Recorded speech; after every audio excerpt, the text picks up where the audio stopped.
Hello, and welcome to Timing is Everything, a program of Care Dimensions. My name is Mary Crowe, Director of Professional and Community Education at Care Dimensions. And I'm really excited about today's show. David Rodriquez, who many of you know from Danvers Community Access Television. And David, I'm going to let you introduce yourself, but we get to do this together today, and I'm really excited about this. We're going to do a little bit of a different show here than we usually do from Timing is Everything, and we're going to do a look back to 2021.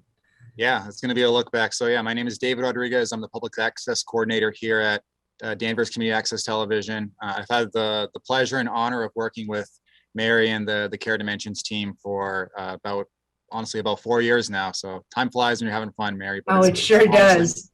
It's been a blast, and I can't wait to be a part of this program. Thank you, David. I am thrilled to have you here with us. And I just want to say in general, David has been just such an amazing support to us in terms of keeping this program on and available to all of you in the community. So we really couldn't do it without you, David. So thank you so much for all you do. No, that's very kind. So yeah, I just want to briefly say before we do jump in, as Mary touched on, it's going to be a year in review. So all of the snippets that you see on this episode, they are part of full 30-minute long episodes you're able to view directly from our website. So if you check out danverstv.org, and we could touch on this again at the end, there's a tab that has producer programs. You can watch this and view so much more. Excellent.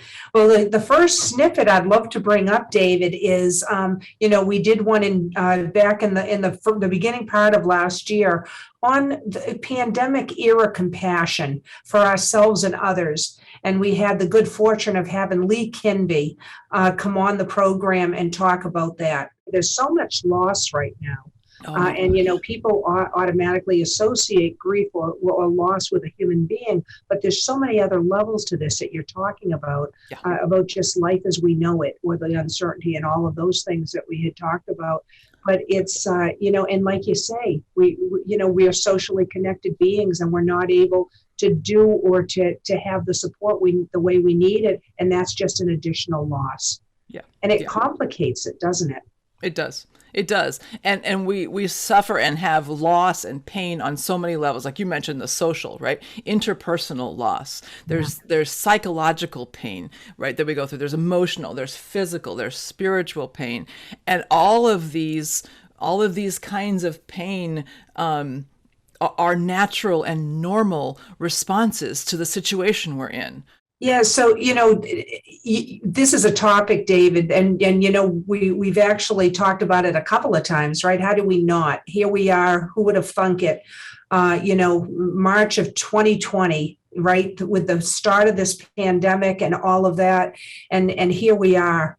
Oh my gosh, so much time later, and we can see the impact that this is having on so many people. So, I think that the show was so timely in terms of talking about just the ways that this has impacted people. Yeah, and I think Lee touched on this in a couple different respects, not just the pandemic, but the idea of how you feel in regards to everything else that's going on and how important that is.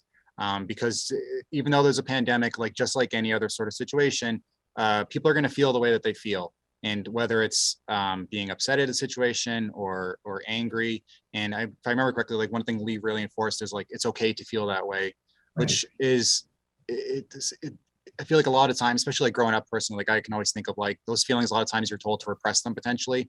Yeah. Maybe you shouldn't be crying, maybe you shouldn't be angry about a situation. But the reality is that's okay, because that's how people feel. Absolutely. And it's very much going to affect every person differently. We certainly share, right? Oh my gosh, the whole world, is experiencing this. We have kind of this universal grief and reaction certainty to this pandemic, but also like you're talking about individually, people are going to experience things that are going to hit them in different ways. And however they feel, that should be honored and respected. Yeah.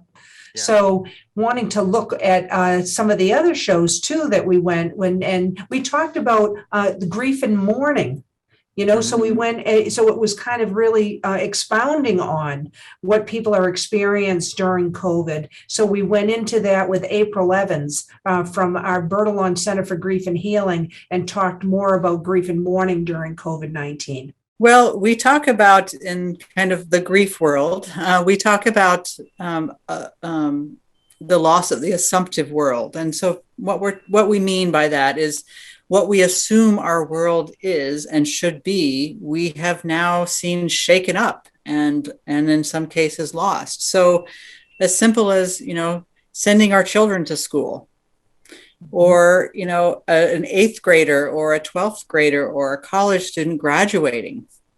We know people all get together. There's a public ceremony. We get to have the light shined on us and feel proud of our accomplishments. And that's not the case. That hasn't been the case in the past year. And that can be very hard. But other things that we assume too, such as, the work that we do or where we live. People have lost jobs. People have lost, where they live, their homes or their apartments, or are experiencing the anxiety because they're afraid that they will lose that, or that they will lose somebody that they love. Yeah. So David, here again, I think, this topic is so very important and it still remains so very important. And I think it will for a very long time. I don't think we've seen all of the, really the repercussions as a result of this pandemic that we're still going through, we're still enduring. And I think that what April brings up is that loss of the, certainly people, and which is so pronounced, when the loss of individuals that we love, but also the loss of other things like the assumptive world and our freedoms and just being able to congregate in social situations and such. Yeah, I mean the most basic thing that she brought up, if you want to go to, let's say, like a child's like kindergarten ceremony or something like that, it's if it does happen, it's not going to look the way it used to. That's for sure. Absolutely, people need these types of ceremonies or memorials and services are a way of helping the grief, helping the healing process. And we need to do that with the people that we love, to share that grief. And like you say, it's not the way we had known it. Life is forever changed in a way, right? And it's hard to adapt to that. And when we need these types of rituals and things to help us through this grieving process, certainly that's very hard for people to adjust to. And we also had, again, we're kind of on the grief theme here, and how can we not be? But we also had the good fortune of talking with Claire Willis, who's the author of Opening to Grief. This is a wonderful book. And again, she talks on many different topics. And this was not necessarily pandemic specific, but she talked about grief in general. And it was just a wonderful conversation with her. I loved this book. It just was filled with such compassionate information around grief and around healing and so many resources, Claire. So what motivated you to write this book? Well, I had personal motivations and I had professional motivations. Personally, I grew up in a family in which grief was not expressed, but it sat heavily in my home, unspoken, and in the hearts, I think, of every family member. Each of my parents experienced violent suicides with a sibling and an in-law, and the sorrow was unspeakable for them. And I knew from the time I was young that I wanted something different. And so this is the path I went on, working with people who were grieving. And what I found over and over was that I was hearing the same questions in my bereavement groups all the time. And the questions really made me sad. Am I grieving right? When will this be over? Will I ever, I always feel this terrible. And somehow there was a benchmark that people were comparing themselves to. And I think it was one of the models of grief that was probably not intended for bereavement, but was intended for people that are dying. And I think grief is hard enough, but when you start to judge how you're grieving, then it becomes a whole nother thing. So I wanted to normalize grief and give people complete permission to grieve however they needed. I love what she says in this. And what Claire talks about is that grief is such an individualized process, and there is no right or wrong. And it's so important because that's what happens. It is hard enough to grieve. It's such a painful process, but to feel like judging it, like if you're doing it right or wrong, there is no right or wrong when it comes to grief. And I love how she talks about that in terms so that people can understand that the right way to grieve is their way. And that it's important that they feel that freedom to grieve in the way that they need to. Yeah, and she touched on I think one of the thoughts she brought up was how at certain points people set like benchmarks, and in a way that almost makes it a competition, right? Like who can be done grieving the fastest, which isn't the goal. If grieving for you is, one day of potentially like, crying and like talking out your thoughts, and then you're fine the next day, like that's wonderful. But at the end of the day, like that's not how it may not work for everyone that way. So it's not a competition. It's important to understand that what you're feeling may not be the same as what your brother, your sister is feeling in a circumstance. Absolutely. Yeah, it's a process. It's a process. And, I'm a true believer, having done this work for so many years, that, grief is not something we get over. It's something that we hope that it becomes more tolerable with time.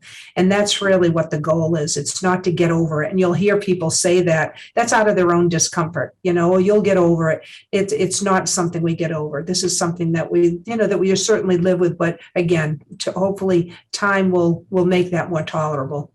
Yeah, so then, we also had the pleasure of having Arthur Scamus on. And Arthur is an attorney out of Topsfield, an elder law attorney specialist, and this is one of his areas of specialty. And we were talking about National Healthcare Decision Day, which is April 16th, but they also have made April National Healthcare Decision Month. This is such an important topic. And we can't talk about this enough, David, because, we talk about advanced directives, which are healthcare proxies and other tools like this. And, really, there's only about 30% of the population of people 18 and over who have a healthcare proxy completed, when 100% of people should be. So I was really thrilled to have Arthur on the show so that he could talk about just the importance of advanced directives. I can't stress enough how crucial it is to have a healthcare proxy. Everybody should have a healthcare proxy, not just old people. When you have kids and your kids turn 18, and as you and I know, with kids that are relatively just over that age range, they still want you to be involved in their healthcare, and they want you to make decisions and help it. But you can't unless they have given you a healthcare proxy. So again, if they're in an accident, you as a parent, you can do everything when they're 17. You can't do anything when they're 18. That's right. So everybody should have a healthcare. Everybody, once you become 18, should have a healthcare proxy. Absolutely. And that's the whole point of the advanced directive, like you're talking about, Arthur. It's a document, a legal document you put in place in advance of who you would want. And we always say making your decisions for you. I always kind of clear that up a little bit and just say who you want to be your voice when the day comes where you're not able to speak for yourself. Because I think that's an important piece of this too. I feel like being appointed as a healthcare agent, you have a moral and an ethical obligation to really to work on behalf of the individual. Oh, David, we could certainly go on and on about this topic, couldn't we? And I hope that people will actually watch that show in its entirety. It's just essential that people have their advanced directives. And we've touched on this throughout this show today. Just with the pandemic, it's important in general, but the pandemic has thrown just another layer of that in here as well. And I think that the pandemic has been a major teachable moment in terms of just really shining a light on how critical it is to have our healthcare documents in place and have these, we want to take control of our healthcare. And the way of doing that is by having these documents completed. I think people worry about completing these because they think they're going to lose control, when in fact, we're actually taking control and getting this done earlier, not when things are in crisis. Right. And a comment that you made near the end of that clip about you're ultimately choosing the person who you like, their voice is going to be the one that matters the most. And it's important to reinforce, like there's wonderful doctors out there. But at the end of the day, like only you're going to know, or the person you're potentially interacting with, only they're going to know kind of what you want to be decided to be best for you. And like Arthur brought it up on the show, I know several times, without the official like paperwork, like it gets trickier and it gets challenging, unfortunately, which is something I don't think a lot of people think about. Because I know it's something I didn't think about. As soon as I turned 18, I can be honest, the first thing I did when I turned 18 was not fill out any sort of like health care proxy. But it's important to understand kind of what that ultimately can do for you and your loved ones. Absolutely. Yeah. So important. So important. Then we actually talked about cardiac health. The needs of patients with advanced heart disease and their families. And we had the good fortune of having Cynthia Ayub on, as well as Kristen Schaefer, who's one of our medical doctors here. And I think, Kristen did such a nice job talking about how hospice and palliative care can be helpful with advanced cardiac disease. What happens as heart failure gets worse is people's exacerbations come more frequently, they're worse, and it becomes harder and harder. People lose ground on their kind of baseline health and function at home. And so that's where we focus in palliative care and heart failure and hospice and heart failure, is to really try to enter patient and families' lives at that time of the trajectory of heart failure, when symptoms are getting worse and the disease is really starting to be a burden on their quality of life. Because we know patients need symptom management. Shortness of breath is the obvious symptom of heart failure, and we use medicines for that. But patients with heart failure also have pain and depression and insomnia that we can help with in terms of really addressing those symptoms and helping people live well, even though their heart failure is progressing. And then patients and families, in addition to symptom management, often need information about kind of with their other doctors and their hospice and palliative care doctors to think about where are we with my illness and what lies ahead, so that patients and families have a chance to make plans ahead about what kind of care they want as they get sicker and what's important to them to be able to do and prioritize in their lives if their life is going to be limited by the heart failure. We care for a lot of people at Care Dimensions with advanced cardiac disease, David, and I just want to encourage people. We have a specialized cardiac program, and I just want to encourage people to, certainly, contact us if they want more information on that subject, because it's a really important one.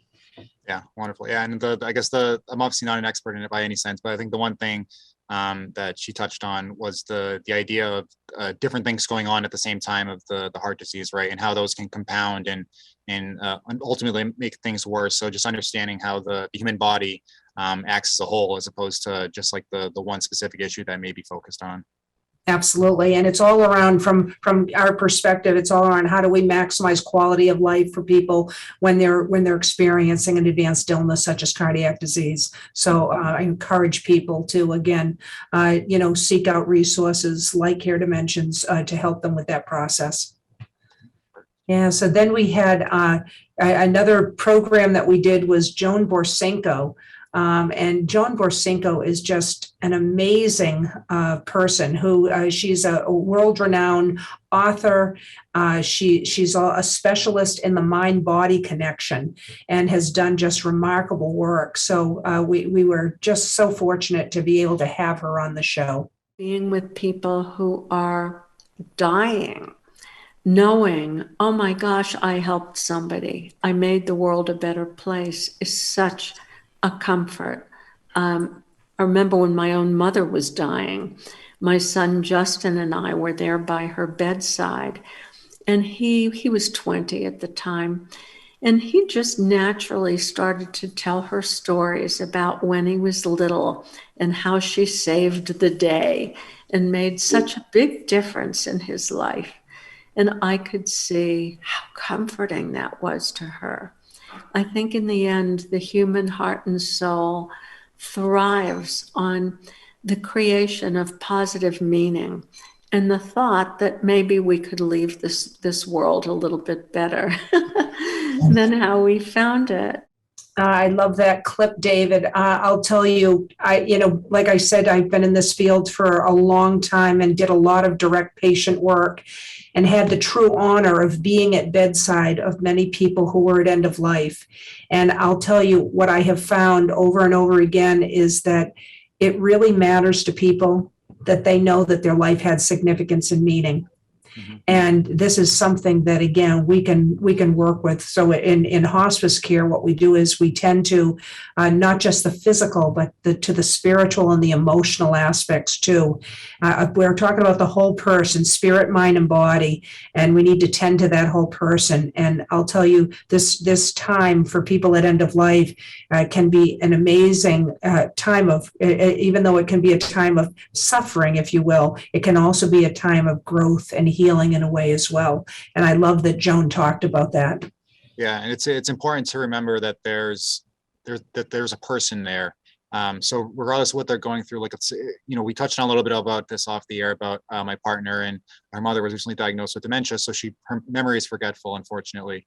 But there's still a person in there, so you could be creating new moments on the spot. You could be reliving old moments in the past, and it's just the joy you can see in the person's face when they light up. When Joan touched on about how important a person's life can be to someone, and just how that makes them feel. It matters because there is a person in there who does have actual feelings, and even though like they may not be living the life that they once were, they can still live a wonderful life.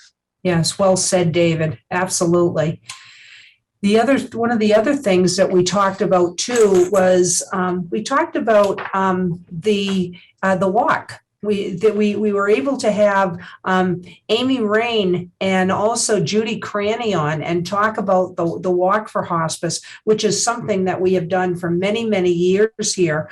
We have been around for over 43 years now, and this is something that we do, and the money that is raised from this walk goes back into patient care. So it was wonderful to have them on. We really see in the last 2 years, since COVID pandemic, that a lot of families have not been able to have their normal rituals in order to say goodbye to their loved ones, with various restrictions that we've had, and they haven't had the funerals or the memorial services. So this walk really becomes a time for them to bring meaning. It's always touching to see all of a sudden 4,000 people, this is when we're in person, coming your way. And there's a certain joy in the group. It's not necessarily, I'm sure there are lots of broken hearts, but a certain joy, lots of laughter, lots of fun, lots of dogs accompanying walkers. It's really has been a great time and will continue to be in maybe a different way. I was sitting here listening to Amy talk, and I thought, I'm the lucky one. I get to see the success and where the dollars go. And what a pet visiting someone who's always loved dogs at the Kaplan House means to that family and that patient. Or taking someone's electric bill that is all they've been able to think of and being able to pay that. It's a privilege to see the dollars put to where they go in such a good and rewarding way. So I think I need to say thank you to everyone who has walked in the past, who will walk this year, and tell you that what you raise is used for wonderful, wonderful things with our patients and families. Yeah, and so David, the walk has just been such a wonderful event and has affected so many. So certainly for people to be able to honor their loved one who has died, but also, again, you can see the money raised goes to help many people in so many different ways. Yeah, no, it's great to see it have success, Mary. November is National Hospice and Palliative Care Month, and it's also National Caregiver Month. We're so fortunate to have Francine Temkin come on, and she was actually able to tell her personal story about having both of her parents on hospice care. So when Mom was passing away, Dad passed away, and I was too afraid to be with Dad because I thought it was going to be scary. So I wasn't with Dad when he passed, which I, to this day, feel bad because I saw how beautiful it was. to be with mom when she passed. And that was because of hospice, the hospice nurse and social worker and the long-term care nurse, because they said they had a feeling when mom was going to pass. I said, is it scary? She said, it's not going to be scary, because the fact that she's on hospice, we want to make her comfortable. So she says, it's not going to be scary. So I stayed at the long-term care facility for 2 nights. The last night, I got into bed with her like 4 o'clock in the morning, and I'm talking to mom. And I just said, and it was, I tell you, it was beautiful, because I said to mom, I'm lying in bed with her, and I said, Mom, we're going to have a snowstorm. It's going to be 18 inches of snow. You're going to be able to be with your family. Aren't you lucky? You'll see your sister and your brother. And I mentioned different relatives. And I said, and Mom, you have to help me make brisket. How am I going to make brisket? And the next thing you knew, she fell right to sleep, and my hand was on my heart, on her heart. And every time I touch my heart now, I know she's with me. Yeah. I went there, and I was probably with her not even 5 minutes in bed. I go outside, I go, Mom died. It was so beautiful. I am so happy. It was so beautiful. And again, that is because of you guys. Lastly, I just want to bring up the show that we kind of ended the season with, and we often do, David, because I like to talk about coping with the holidays after a loss. I think it's just so important. So we did a program with Robert Hagopian, who is obviously one of our favorites. He's a chaplain that works with us, and he's just amazing. And we asked him to come on and share his wisdom around holiday survival strategies and tips for coping with grief around the holidays. Sometimes we think we're alone in our grief and that no one else understands or no one else has been through this. It's amazing when you find out that we all have this in common, because we're all human. And grief, although it manifests itself specifically to each individual in certain ways, in general, it affects all of us. And it's not a sign of weakness to reach out and ask for help. It isn't at all. It's a sign of strength, because we know, we're acknowledging, you know what, I don't think I can cope with this on my own. So let me seek out people who can help me. And the professionals that are devoted to help are there. And I encourage people to consider that, and even talk to your medical doctor. Start there and see, you know, what help can be brought to bear. So David, this has been fun. I mean, it's been so great to have this opportunity to look back. I love so much looking and having these opportunities to talk with these people on the show and have their expertise. And this has been wonderful to reminisce and bring up some of these clips with you over that happened last year. Yeah, it's honestly just being pretty sure all of those filmings, I was on the back end, just kind of making sure things run smoothly technically. But I know we talk about it a lot of times after programs to kind of touch on like, oh, what did you think, David? And I always give good praise. And I promise you, it's not because, you know, you're a producer here at DCAT, and, you know, it's because there's genuine substance, there's genuine topics there that are relatable. For example, like when we saw Francine there at the end, that's a real person. And while the majority of the programs have experts in the field, Francine is someone who's kind of dealing with it with her parents. She touched on, I know there was one scene that I'm thinking of in particular where she touched on how they recreated a wedding, I think I forget if it was her father or mother, I can't remember.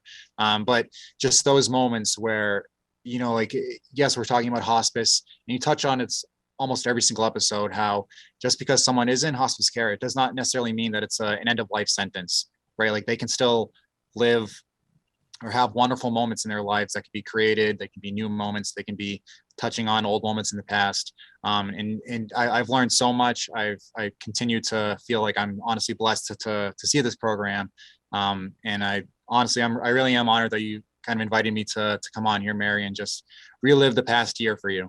Oh, thank you so much, David. Well, it just made total sense. You like I said, you've been such a critical piece of keeping this show going with us. And I'm so grateful to you and to DCAT. And just thank you so much for being part of this special show and a look back of 2021. So I want to thank everybody for tuning into this program. And again, my name is Mary Crowe, and this is Timing is Everything from Care Dimensions.